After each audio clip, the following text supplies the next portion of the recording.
नमस्कार, good morning, जोहार। JCERT की डिजी स्कूल में आपका स्वागत है। प्रिय विद्यार्थियों, मैं आशा करता हूं कि आप इस पाठ से संबंधित डिजी क्लास के वीडियो कंटेंट देख चुके होंगे।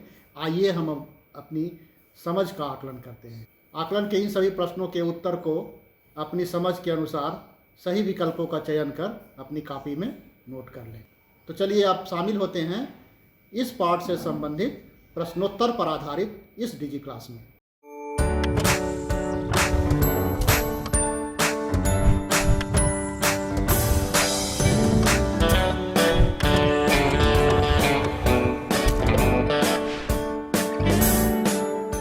हाँ तो बच्चों, आइए अब हम लोग एक एक प्रश्न को देखते हैं और उसका सही उत्तर जानने का प्रयास करते हैं। आप ऐसा करें, सबसे पहले आप कॉपी और कलम निकाल लें और अपनी कॉपी में आप प्रश्न संख्या 1 से लेकर 10 तक अंकित कर दें।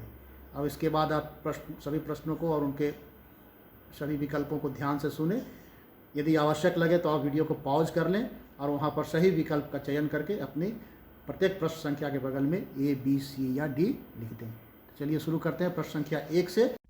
प्रश्न संख्या 1 जानना चाहता है बच्चों कि पृथ्वी पर 2/3 भाग जल से घिरा हुआ है, फिर भी सभी को पीने का स्वच्छ जल उपलब्ध नहीं है, क्योंकि जल का अधिकांश भाग A झीलों और झरनों में है, B समुद्रों और महासागरों में है जो अत्यधिक खारा है, C नदियों और तालाबों में है, या D कुआं और नलकूपों में है। आपको क्या लगता है, पृथ्वी पर इतना अधिक जल होने के बावजूद सभी लोगों को पीने का स्वच्छ पानी उपलब्ध नहीं हो पा रहा है? इसका कारण क्या हो सकता है?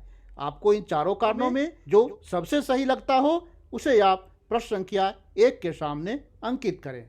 प्रश्न संख्या 2 जानना चाहता है बच्चों कि आम लोगों को प्याऊ के द्वारा किस प्रकार की निःशुल्क सुविधा उपलब्ध कराई जाती है? A भोजन की, B घर की, C पेयजल की या D शौचालय की? आपको क्या लगता है, इनमें से जो सही लगता हो उस विकल्प को आप प्रश्न संख्या 2 के सामने अंकित करें।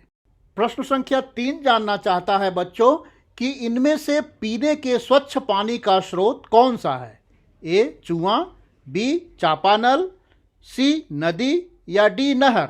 पीने का स्वच्छ पानी, साफ पानी इन चारों में से कहां पर मिलता है? आपको जो सही लगता है उस विकल्प को आप प्रश्न संख्या 3 के सामने अंकित करेंगे।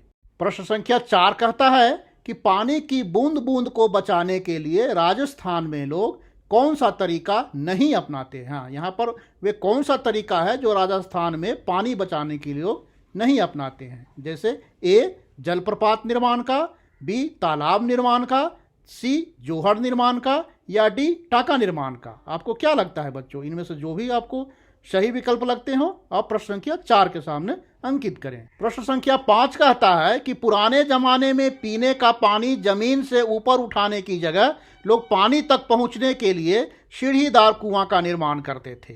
इस प्रकार के कुआं को किस नाम से जाना जाता है? A तालाब, B जोहड़, C टाका या D बावड़ी? आपको क्या लगता है?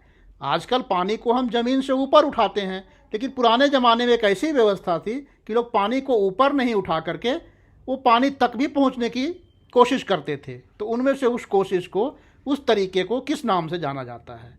आप इन 4 विकल्पों में से जो सही विकल्प है प्रश्न संख्या 5 के सामने अंकित करें।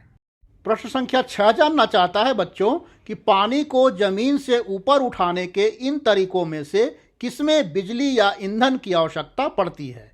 A मोटर के द्वारा टंकियों में पानी पहुंचाना, चापाकल के द्वारा पानी को खींचना, लाठा या कोड़ी के द्वारा पानी को ऊपर खींचना या रहट के द्वारा पानी को जमीन से ऊपर तक लाना? आपको क्या लगता है, इनमें से कौन से तरीके हैं जिसमें बिजली की आवश्यकता नहीं होती है? आप उस तरीके को प्रश्न संख्या 6 के सामने अंकित करें।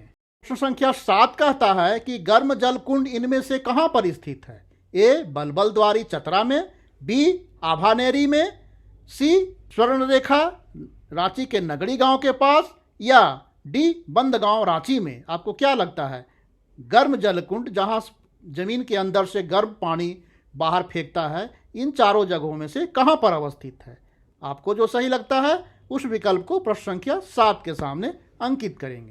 प्रश्न संख्या 8 जानना चाहता है बच्चों कि बारिश का पानी बहकर कहां जाता है? A टाका में, B तालाबों में, सी नदियों में या इन सभी जगहों में? आपको जो सही लगता है, यदि लगता है कि सिर्फ टाँका में जाता है तो आप ए लगाएंगे, आपको लगता है कि सिर्फ तालाबों में जाता है बारिश के पानी तो आप बी ऑप्शन का चयन करेंगे, आपको लगता है कि नहीं सिर्फ नदियों में बारिश का पानी जाता है तो आप विकल्प सी का चयन करेंगे, यदि आपको लगता है कि नहीं इन तीनों जगहों पर बारिश का पानी जाता है बह करके तो आप विकल्प डी का चयन करेंगे। प्रश्न संख्या 9 जानना चाहता है बच्चों कि पीने का स्वच्छ जल पर किन लोगों का अधिकार होना चाहिए? ए गरीब एवं बेघर लोगों का, बी मजदूर एवं बेरोजगार लोगों का, सी पहाड़ी एवं रेगिस्तानी लोगों का, या डी पृथ्वी पर रहने वाले सभी लोगों का? आपको क्या लगता है इसमें से जिस विकल्प को आप लगता है कि सबसे ज़्यादा सही है आप उस विकल्प को प्रश्न संख्या 9 के सामने अंकित करेंगे।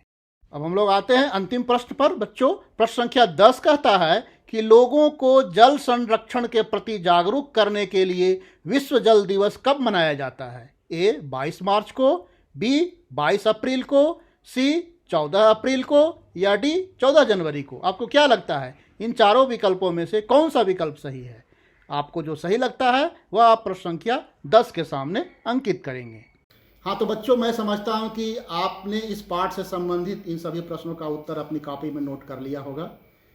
अब आप अपने उत्तर की जांच इस वीडियो के नीचे डिस्क्रिप्शन बॉक्स में जाकर कर सकते हैं। आप देखेंगे कि इन सभी प्रश्नों का उत्तर वहाँ पर दिया हुआ है। तो आप अभी सभी प्रश्नों का उत्तर आपने दिया है, अब आप उस उत्तर से इसका मिलान कर लीजिए और फिर देखिए कि कौन कौन से आपके उत्तर सही हैं और कौन कौन से गलत हैं। इन सभी प्रश्न को आप इत्मीनान से पढ़ सकते हैं वहाँ और उसके सही उत्तर को आप भी देख सकते हैं। और हाँ, इसके पश्चात इन सभी प्रश्नों और उनके उत्तर पर अपने भैया दीदी मम्मी पापा दोस्तों या अन्य लोगों के साथ बातचीत कीजिए और अपनी समझ का विस्तार कीजिए।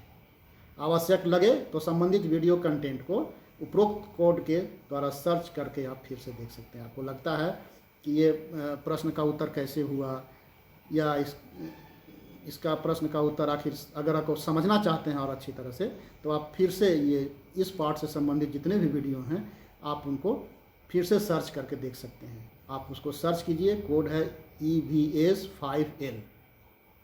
L1 करेंगे तो लेसन 1 का मिलेगा, EVS 5L2 करेंगे तो लेसन 2 का मिलेगा, EVS 5L3 करेंगे तो लेसन 3 का सारा वीडियो आप देख सकते हैं।